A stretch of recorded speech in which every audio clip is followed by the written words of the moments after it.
আপনি কি জানেন বছরের সবচেয়ে শক্তিশালী একাদশীর মধ্যে একটি একাদশী হলো পাপমোচিনী একাদশী। শাস্ত্র অনুযায়ী এই পবিত্র দিনে ভগবান বিষ্ণুর উপাসনা করলে জীবনে বহু পাপ কর্ম ধীরে ধীরে নাশ হয়। পাপমোচিনী শব্দের অর্থ হলো যে সব পাপ ও নেতিবাচক কর্ম থেকে মানুষকে মুক্তি দেয়। এই দিনে যদি আপনি সম্পূর্ণ উপবাস করতে পারেন তো খুবই ভালো, যদি না করতে পারেন তো তার জন্য একটি উপায় আছে। আপনাকে সন্ধ্যার সময় 6:45 থেকে 7:45 মধ্যে এই উপায়টি করতে হবে। আপনাকে ভগবান বিষ্ণুর সামনে একটি ঘিয়ের প্রদীপ জ্বালাতে হবে এবং একটি পান পাতার উপর এক টুকরো গুড় রেখে দিতে হবে।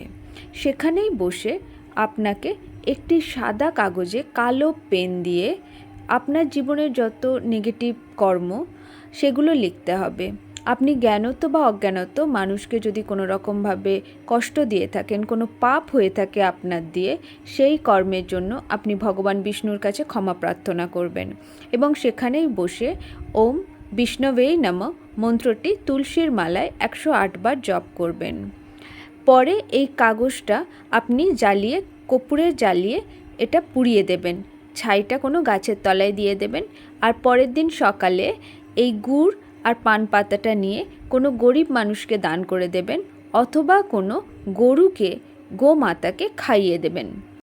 কমেন্টে হরে কৃষ্ণ লিখে যাবেন।